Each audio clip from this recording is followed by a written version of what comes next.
بسم الله الرحمن الرحيم. الحمد لله رب العالمين، والصلاة والسلام على رسول الله الأمين وعلى آله وصحابته أجمعين. دەست خۆشی لە ئیکرامەکەین یا ڕەبی خۆی پەروەردگار بخاتە ناوە جوانەکانی خۆی، مناڵەکەتان ساڵحان بکە، پیرۆزی بکە إن شاء الله تعالى. ناوتان ناچیوە خێر إن شاء الله. هێلین إن شاء الله ناوگیر ئەبێ و بە نازی دایک و باوک گەورە ئەبێ إن شاء الله تعالى. طبعا خۆشەویستەکانم، مناڵ نعمەتێکی زۆر گەورەی خۆی پەروەردگارە. یعنی بەڕاستی ئەگەر خۆی تعالی کەسێک بە ئاسانی خوا مناڵی پێ بدە، حەقە زۆر زۆر شکری خۆی پەروەردگار بکە. خەڵکانێک هەیە دەیەها ساڵە دکتۆر نەماوە، پارەی دنیایان سەرف کردووە بۆ ئەوەی مناڵێکیان بێ، سەیرەکەی سبحان الله نابێ. یعنی مەسروفێکی زۆر زۆریان کردە. ئەلەم ماوانە هینێکم بینی، بەرنامەیەکم بینی لەگەڵ ئافرەتێکە، کابرایەک مذیعێک لەگەڵ ئافرەتێکە قسەیە کرد. ئافرەتەکە باسی ئەوەیە کرد کە 20 دانە ساڵە شووی کردووە مناڵی نەبووە. 20 دانە ساڵ. ئەیوت کەم وڵات هەیە نەگەڕابێتین، کەم شوێن هەیە نەگەڕابێتین، مەسروفێکی زۆر زۆرمان کردووە سبحان الله، مناڵمان نەبووە. وتی ئەوەندە یعنی وەکو بڵێ پیاوەکەم ئیلحاحی نەوە کرد، دەری نەوە بڕی، بەس ئەوت من زۆرم پێ ناخۆش بوو کە مناڵمان نابێ و ئەمانە. هەر کاتێک کە شەرع شەرمینیە کە ئەکەوتمە سوڕی مانگانە هەستمە کرد، ئەم دنیاە هەر هەموویداتە سەرمە. ئەوەنە زەحمەت بوو. وتی وان پێ هات ئەوەندە حەپ و دەرمانم خوارد، تەواو تەسیری لە جەستەم کرد. لەگەڵ ئەوەیە هەر ئومێدێکمان ئەبوو، هەر جارێ ئەمانوت بەشک و دکتۆرێک، بەشک و وڵاتێک، بەشک و شوێنێک. وتی لە ئەخیرا تەواویت. وتی ڕۆژێکیان بە پیاوەکەم وتم پیاوەکە تۆ حەقی شەرعی خۆتە کە مناڵت هەبێ. وتی بابە من مناڵم بۆ چییە؟ من توم هەبێ هیچم ناوێ. حەقی شەرعی خۆتە کە تۆ مناڵت هەبێ، و حەقی شەرعیشە کە من مەجالت بدەم ژنێک کە بێنی مناڵت ببێ. حەق شەرعیە، بەڵام بەو خوایە تەحەموڵ ناکەم، بەرگە ناکەم. یعنی ئەگەر مەجالت بدەم ژن تربێری لەوانەیە بمرم یەکسەر. بۆیە یەک چارەیەکی تر، من هەر کاتێک کە هەر مانگێک کە دێتە سەرا و من ئەکەومە سوڕی مانگانە حەساو کە ئەمرم. بۆیە من بڕیارم داوە تەلاقی خۆم لە تۆ وەرگرم و تەلاقم بدە و تەواو. وتی پیاوەکە زۆر لای یعنی گران بوو، زۆر لای قورس و تەلاقی چی بابە و بەخوا مەجالی تیان نییە. وتی چی کە سوکار هەیە هاتنە ڕجاوتکە بۆ ئەوەی داوای تەلاق نەکەم. وتی هەر سوودی نەبوو، یعنی چی کە سوکار هەیە هاتنە ڕجا بۆ ئەوەی تەلاقم نەدا. وتی من هەر مصر بم ئیلا بێ تەلاقم بدە، تا منیش ڕزگارم ببێ و ئەویش حەقی خۆی وەربگرێ. وتی لە ئەخیرا بڕیاری دا، وتی تەلاق نامەی بۆم نووسی لە مەحکەمەوە. وتی چوومە ماڵ، وتی تا حادێ ئیسراحەتم کرد. وتم تر تەواو، تر خەفەت ناخۆم، ینی خزمەتی دایکمەکەم و دایکم مابوو پیر بووەتەوە. وتی سبحان الله، کاتی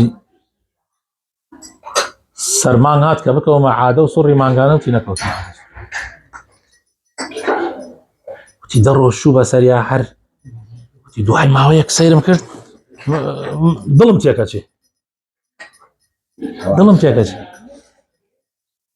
وتی دایکم، وتی باشە بۆ ناچی فەحسێ بکەیتەوە؟ فەحسیش من جواو کریامەوە تەواوی تر مناڵی ئەمە بزانم چییە نەخۆشیەکەمانە. وتی بۆ فەحسێ بکە، خۆ چی فەحسێ بکە، بزان چیتە برا نەخۆش بی. وتی وەڵا چۆن فەحسم کرد دکتۆر، وتی حامیلەی دوو گیانی.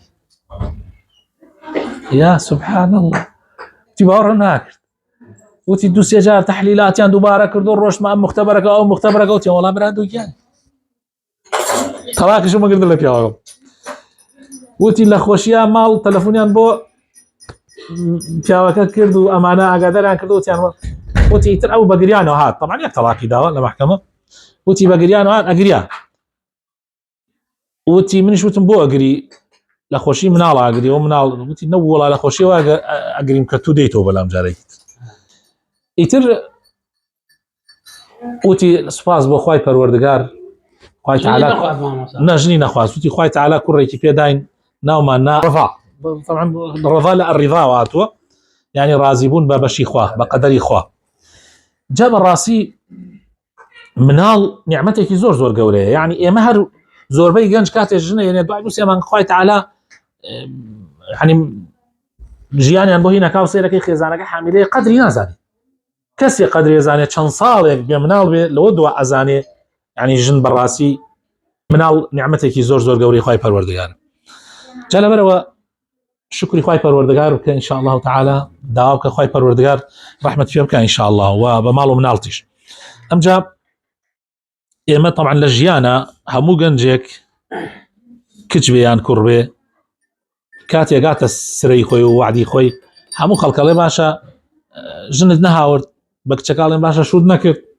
دوای ئەوە ئەمجا ژیانی هاوسەری ئەکەن و ئەم ژن دێنێ ئەو شووەکە ئەمجا لەودا پرسیارەوەکەن مناڵت نەبوو دوایەوە مناڵێ بێ ئەگەر کوڕی ببێ پرسیاری لێکەنەوە کچت نەبوو ئەگەر کچی ببێ ئەگەر ئەوە کوڕت نەبوو طبیعەتی حیات وایە ئینسان ئەبێ ئەم قۆناغانە هەر هەمووی ببڕێ وە خۆشی ئەم ژیانەش وایە ئەگەر خوا بیدا ژن و پیا و مناڵیان ببێ ئەگەر مناڵیشیان ببوو زۆر خۆشە ئەگەر هەردوو نەوعەکەی تیابێ هەردوو ڕەگەزەکەی تیابێ کچ و کوڕیش کاکیکرام لە دوای سێ کوڕ خوای پەروەردگار ئەم کچەی پیان داوە نیعمەتێکی زۆر زۆر گەورەیە کچ طبعا زۆر خۆش هاتە خوای تعالی لە قورئانی پیرۆزە ئەی خاتە پێش کوڕ ئەفەرمێ یەهەب لمن یەشاء ئیناثا ويهب لمن يشاء الذكر يعني کچ بەڕاستی ئاوادانکەرەوەی ماڵە ئەگەر خوا بیدا بە ئینسان و زۆر جار کچان قوربانی شەدەن بۆ دایک و باوک کاتی تەمەنی گەورەیە زۆر جار کچ قوربانیەدە زۆر جار ئێستا من کەسێکە ناسم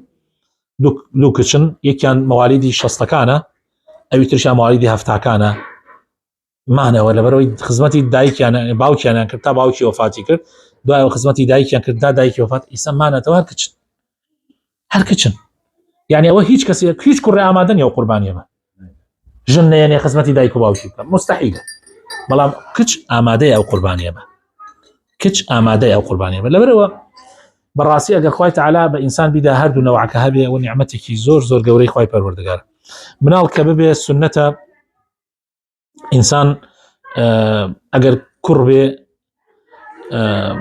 طبعا سنەتە سەری بتاشی و بەقەدەر ئەندازەی تووکی سەری ئینسان زیو ببەخشێ لە پێناوی خوای بەقەدەر سەنگەکەی و پاشان لە حوتەم ڕۆژیش ئەگەر بکرێ ناوی بنا ئینسان ینی ناوەکە لە حوتەم ڕۆژی ئەلان بکرێ لە هەفتەمەکەیە و لە حوتەم ڕۆژ یان چواردەیەم ڕۆژ یان 21ەم ڕۆژ گوێزەوانەی بۆ بکرێ ئەگەر کچ بێ سنەت وایە کاوڕێکی بۆ سەر ببڕێ ئەگەر کوڕیش بێ سنەت وایە دوو کاوڕی بۆ سەر ببڕێ طبعا ئەوە بۆ کارەکەی هەر وەکو میرات وایە ئەگەڕێتەوە بۆ ئەوەی کە زۆر جار ئەرک و ینی کۆششی ماڵ با بڵێن لەلایەنی مادیەوە کەوێتە سەر کوڕان کچ هەر هەتا لە ماڵی باوکیا بێ هەر باوک و دایک واجبە لەسەریان نەفەقەی بکەن و کاتێکیش کە شووەکە واجبە لەسەر مێرد نەفەقەی بدە و پاش ئەوەش ئەگەر هەر حاڵەتێک بەسەریا بێت و بگەڕێتەوە هەمە کەوێتە لای برا پێویستە برا لەسەری نەفەقەی بدا و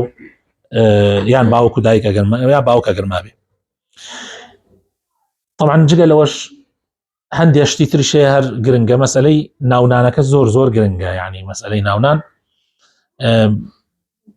زۆر کەسێ احتمام بە ناونانە چی ناوێت بناتە مناڵەکە طبعا ئەو مەسئلەیەکی زۆر زۆر گرنگە شریعەتی ئیسلامیش زۆر تەئکیدی لەسەر کردووە حتا خوای تعالی لە قورئانە باسی ئەوە ئەکا کە مناڵی دا بە زەکەریا ئەفەرمێ خوای تعالی ئەفەرمێ ناومان نا یەحیا وەلەم نەجعل له من قبل سەمیە يعني خۆی ناوینە یا مەسەلەن زۆرێک لە پێغەمبەران خوای تعالی جەخت لەسەر ناوەکەیان ئەکات ناو زۆر گرنگە يعني زۆر پێویستیشە ئینسان احتیمامی پێ بدە و دائما ناوێک بنرێ ئەگەر بۆ کوڕ بێ ناوەکە تووزێک يعني زبری پێوە دیار بێ يعني کوڕ لەبەرەوەی کوڕ ئەرکی لە ژیانە زبرە ئەگەر زۆر ناوەکەی ناسک بێ لەگەڵ یان ناگونجێ بەڕاستی ناگونجێ ئەگەر ناوەکەشی نامۆ بێ زۆر غەریب بێ حقیقت بۆ ئەو مناڵە قورسیەکی زۆرە لە کاتێ گەورە ئەبێ کاتێ ڕاتە مەکتەب کاتێ بەیانی ژنەی هێنێ کاتێ بەیانی ئەوێتە مەسئولی دایرەیەک ڕاتە وەزیفەیەکەوە یعنی ئەگەر ناوەکە ئەگەر ناوێکی نەشاز بێ زۆر جار زەرەری لێدا. بۆ نمونە من هەندێ ناوم بینیە جاری وا هەبووە کابرا بۆتە گاڵتەی دەمی تەلەبە لە مەکتەبە، یعنی ناوێکی زۆر سەیر.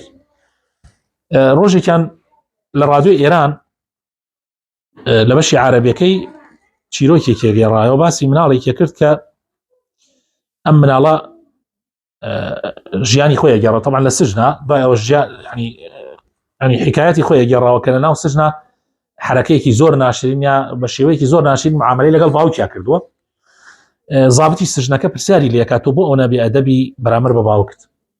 ئەویشڵێ من بێئەدەب نیم بەرامبەر بە باوکم، من ئەگەر قسەی شیرۆکی ژیانی خۆمتان بۆ بخوێنمەوە بۆتان دەرەکەوێت کە من حەقمە و ئەبەی کە هام لە ناویان هۆکاری سەرەکی باوکم ینی کە من هام لەم شوێنە. وتیان چۆن؟ وتی من باوکم خەڵکی دێ بووین لا دێ بووین، باوکم هەموو جارێک کە مناڵیە بوو ئەمرد، هەموو جارێک کە مناڵیە بوو ئەمرد. وتی ڕۆژێکیان خەڵکی لادەکان عادەت وایە چنە لای مامە سەید یان لا مامە شێخ پرسیاری لێکەن، ئەڵێن مناڵمانە بەردەوام ئەمرێ دوعایەکمان بۆ بکەومانە، ئەویش دوعایەکی بۆ کاو پێ ئەڵێم ناوی مناڵەکان ناوە چی؟ ئەڵێ ناوم نا فڵان فڵان. ئەڵێم ناوانە نابێت، ناوێکی بنە وەکو چۆن بڵێ ناوێکی ناخۆش بێ بۆی نەوێتە چاوە. ئیتر ئەویش ناوێکی ناخۆشی لێ ئەنا کە ناوێکی ناخۆشی لێ ئەنا تۆ مناڵە ئەمێنێ قەدەر خوا ئیشەکانی وایە، جاری وایە ئیمتیحانی ئینسان بە بڕێشتەکە. طبعا مناڵە تا مناڵە ئاساییە، بەس کە گەورە ئەبێ ئەڕواتە تەمەنیەکۆ بۆ خۆی ئیتر ئەڕواتە مەکتەب و ئەمانە. لە مەکتەب زۆر جار کە ناوی تێرن لە کاتی ئینا فڵانی کوڕی فڵان، ئەڵێ مناڵ گشتی گاڵتەی پێکە، ئەم ئاعتیادیە بێت تا پۆلی 6 تەواوەکە، لە 6 ئەڕواتە متەوەستە، ئەڕواتە شار چونکە لە دێیە متەوەستە نیە، لە شار لە ماڵی مامێکی ئەمێنێتەوە. هەر لە یەکەم ڕۆژە کە ئەچێتە ئەوێ و ناوەکەی بانگەکەن ئیتر ئەبێ بە پێکەنین، لە ناو پۆلا ئەخوێنرێتەوە ئەبێ بە پێکەنین. ئەم مناڵە تاقەتی لە مەکتەب نامێنێ، نا بۆ جاجا غایبات لێدا مدیر مامەی بانگەکە باوکی بانگەکەن، مشکلەکەی چییە؟ سەیرەکەن مشکلە ناوەکەیە، داوا و تەکلیف لە باوکیەکەن کەوا ناوەکەی بگۆڕێت، باوک نایگۆڕێت. ئەڵێ من مامە شێخ و تێتی بیگۆڕ نەیگۆڕە، من نایگۆڕم، مناڵە ناوی ناگۆڕم. ئەڵێ تر ناوەکەی ناگۆڕێ، ئەم مناڵە واز لە مەکتەب دێنێ ئەڕێ ئەبێتە هاوڕێ بڕێک سەرسەری و هین لەسەر جادەوەمانە بۆ خۆی فێری دزیە بێ، کە فێری دزیە بێ لە دزی بچووکۆ دەی لە ئاخیرا لەسەر دزیەکی گەورەی گرنەیکەنە سژنەوە. هەموو جارێ کە باوکی دێ بۆ لای بۆ سژنەکە ئەم ینی ناوی خوێننەوە ئەڵێ باوک تا تۆ ناڕۆ بەلای، تا لە ئاخیرا زابتەکە زۆری لێکا بچێتە لای باوکی، ئەمیش بە ئوسلوبێکی زۆر ناشین لەگەڵ باوکیان معامەلاکە، ئیتر زابتەکە ئەڵێ بۆ واکەی، ئەمیش ئەم چیرۆکەی بۆ گێڕێتەوە خەتای باوکم بوو. هەنێ ئەگەر باوکم لە کاتی خۆیان ناوی منی بگۆڕایە ئیسە من مەسیرم نەئابووە هاوڕێی دز و ئەمانە و بم بە دز و حاڵەتم بگێتم شوێنە.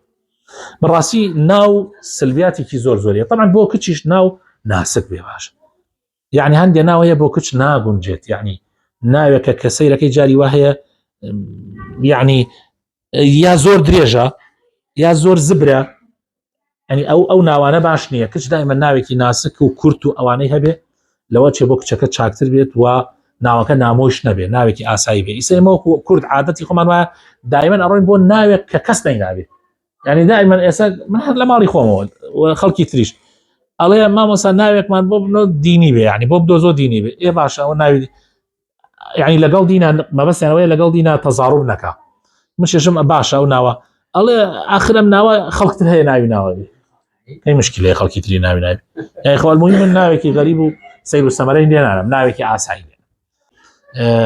سنەت وایە یعنی حیوانەکە و حیوانی کاکرێتە گوێزەبانە هەرەوە حیوانانە بێوا بە قوربانی ئەشێت و دوایەوە گۆشتەکەش ئەتوانرێت تەوزیع بکرێت یان ئەتوانرێت بکرێتە چێشت وەندێ خەڵکی بۆ بانگ بکرێت. ئەمە سنەتی پێغەمبەرە صلی الله عليه وسلم. و لە حەدیث هاتووە پێغەمبەری خوا فەرمێ الغلام مرتهن بعقيقته، ئەفەرمێ مناڵ بەسراوەتە گوێزەبانەکەیەوە. سبحان الله، خەڵکی هتمان بە گوێزانەبانە نادا، بەڵام پێغەمبەر ئەفەرمێ صلی الله عليه وسلم مناڵ بەسراوەتە گوێزەبانەکەیەوە. زانایان ئەفەرمن بەسراوەتە گوێزەبانەکەیەوە یعنی لە دنیای صالحبوونی ئەو مناڵە گوێزەبانەکەی تاسیری تێ هەیە. هەندێک عولەماڵێن مەبەستی ئەوەیە لە قیامەتە شەفاعەتکردنی ئەو مناڵە بۆ دایک و باوک بەسراوەتە چیوە؟ بەسراوەتە ئەم گوێزەوانەوە کە بۆیە بکرێت. جا لەبەرەوە گوێزەوانە شتێکی چاکە من دەستخۆشی لە کاکی کرامەکەم خی پەروەردگار لی قبول کردبێ إن شاء الله تعالى دەستخۆشی لە جەنابشتانەکەم کە هاتوونەتە دەمی کاکی کرامەوە خی تعالى لە هەموو لایەکمان قبولی بکا و ڕەحم بە هەموو لایەکمان بکات